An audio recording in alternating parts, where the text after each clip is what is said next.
Hello good evening students. कैसे हैं आप सभी? उम्मीद करता हूँ कि आप ठीक होंगे। कैसे हैं आप सभी? उम्मीद करता हूँ कि आप ठीक होंगे। हमारे फिजिक्स में लगातार कंटिन्यू न्यूमेरिकल सीरीज चल रही है।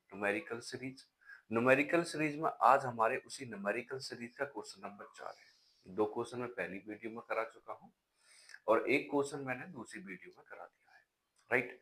उसके बाद अब तुम्हारा चौथा क्वेश्चन है। एक क्वेश्चन मैं खुद कराता हूँ और एक क्वेश्चन तुम्हें प्रैक्टिस करने के लिए देता हूँ ताकि मैं कमेंट में आंसर दे सको, ताकि तुम्हारी उस पे क्या हो, दवा दव प्रैक्टिस होती चली जाए, राइट। आइए नेक्स्ट क्वेश्चन करते हैं। इस वाले क्वेश्चन में कह रहा है कि एक अवतल दर्पण है। हमने उत्तल दर्पण से रिलेटेड बहुत सारे क्वेश्चन कर लिए, अब अवतल दर्पण से रिलेटेड कुछ क्वेश्चन करेंगे, ठीक है।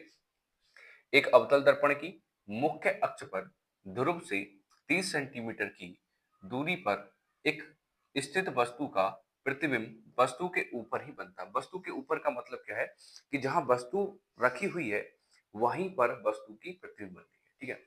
हमने जब प्रतिबिंब बनने की कंडीशन सारी पढ़ी थी, तो एक ऐसी कंडीशन भी आई थी अवतल दर्पण में जहां वस्तु के नीचे ही उसका प्रतिबिंब बनता है। तो वो कंडीशन कहाँ थी? जब वस्तु कहाँ रखी हो, वक्रता केंद्र C पर रखी होगी, तभी ये कंडीशन पॉसिबिलिटी है, राइट। आइए, अब एक अवतल दर्पण की मुख्य अक्ष से ध्रुव से कितनी दूरी पर है? वस्तु की दूरी यहां लिखोगे, वस्तु की दूरी।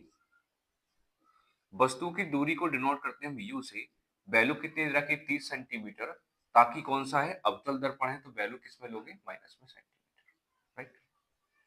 अब प्रतिबिंब भी क्या बनना है? वस्तु के ऊपर ही बनना है। अगर प्रतिबिंब वस्तु के ऊपर बनना है तो वस्तु और प्रतिबिंब की दूरी दोनों क्या है? बराबर रहेगी, राइट। तो वस्तु के प्रतिबिंब की दूरी, वस्तु के प्रतिबिंब वस्तु के प्रतिबिंब की दूरी, प्रतिबिंब की दूरी को डिनोट करते हैं V से। ये भी बराबर है 30 सेंटीमीटर, राइट। दर्पण के सूत्र से,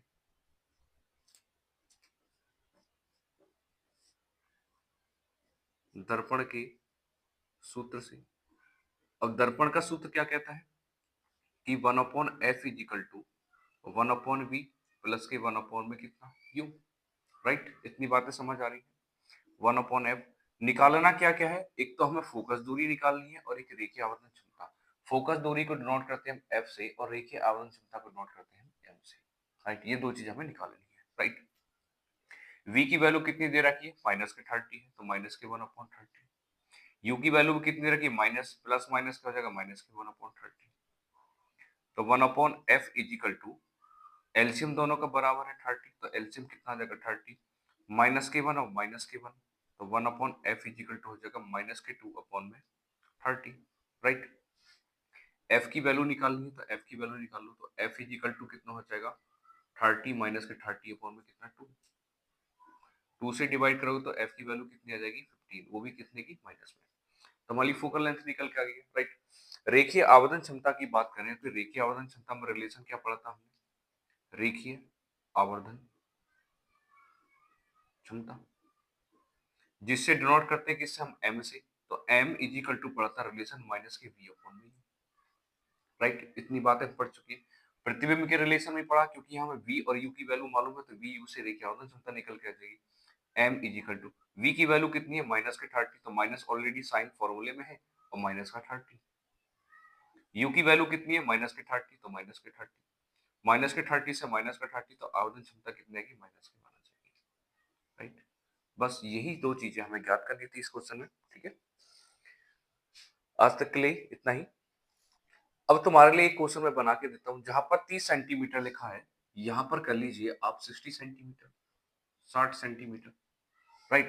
तब तुम्हें क्या करना है? तब तुम्हें निकालना है वस्तु की प्रतिबिंब की, वस्तु के ऊपर ही बनता है। प्रतिबिंब की स्थिति यानी रेखीय अवक्षय दर्पण की फोकस दूरी भी ज्ञात करनी है और रेखीय आवर्धन क्षमता भी ज्ञात करनी है। ये क्वेश्चन तुम्हारे लिए है। इस क्वेश्चन का आंसर सभी बच्चे कमेंट में आंसर करके बताएंगे कि इस क्वेश्चन का आंसर कितना रहा।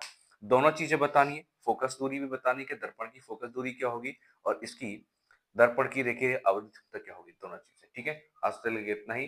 वीडियो अच्छी लगी हो तो लाइक करें, चैनल को सब्सक्राइब करें और कमेंट करके बताएं कि आपको वीडियो कैसी लगी है। जय हिंद।